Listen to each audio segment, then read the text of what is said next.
ஒரு மும்மொழி கொள்கை அல்லது புதிய கல்விக் கொள்கை இதெல்லாமே அடுத்த தலைமுறைக்கான வளர்ச்சியை நோக்கி சிந்தனையோடு கஸ்தூரிரங்கன் அறிக்கையை கொண்டு வந்த ரிப்போர்ட்டு. அதில் கூட அவர் இந்தி கட்டாயம்னு சொன்னார். பிரதமர் அதை மாற்றி மூன்றாவது ஒரு மொழின்னு மாற்றினார். அப்போ மாநில மொழிகளுக்கு அவர் அவ்வளோ முக்கியத்துவம் கொடுக்குறார். அதை இங்கே தப்பாக ப்ரொஜெக்ட் பண்ணுறீங்க அப்படின்னு பிஜேபியில் சொல்கிறாங்க. அவங்க நிறைய தப்பு பிரச்சாரம் பண்ணிகிட்டு இருக்காங்க. இப்போது நம்முடைய சகோதரர் பரந்தாமன் அவர்கள் சொன்ன அந்த கேள்விகள்லாம் அப்படியே இருக்கட்டும். அதிலிருந்து நான் மற்ற கேள்விகளுக்கு வரேன்.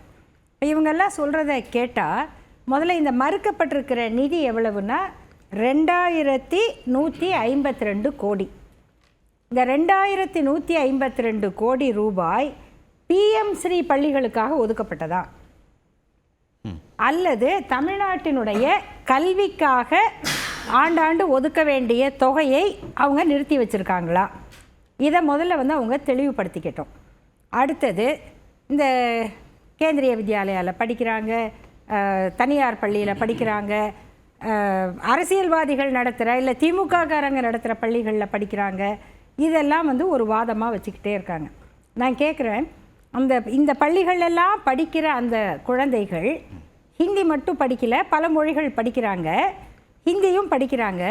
இப்படி படித்தவங்களுக்கெல்லாம் அந்த மொழியினால் என்ன பயன், என்ன வளர்ச்சி கிடைச்சிருக்கு? அதுக்கு ஏதாவது நம்மக்கிட்ட ஆதாரம் இருக்கா? இது ஒரு பக்கம் வச்சுக்கோங்க. அரசு பள்ளிகளில் இருக்க பிரச்சனையே என்னன்னா, அங்கே ஒரு ஆண்டுக்கு 4 லட்சம் குழந்தைங்க 10வது எழுதுறாங்க. கிட்டத்தட்ட அதே அளவுக்கு அரசு பள்ளியில் அதே அளவுக்கு 12வது +2 எழுதுறாங்க. இந்த குழந்தைங்க எல்லாரும் தமிழ் பாஸ் பண்ணணும், இங்கிலீஷில் பாஸ் பண்ணணும், எல்லா மற்ற பாடங்களும் தேர்ச்சியாடு. அவங்களுக்கு வீட்டில் உட்கார்ந்து சொல்லி கொடுக்குற பெற்றோர் கிடையாது. அரசு பள்ளியில் படிக்கிற குழந்தைங்களுடைய சூழல் பெற்றோர் வீட்டில் சொல்லி கொடுக்குறவங்க கிடையாது, பள்ளியில் படிக்கிறது மட்டும்தான்.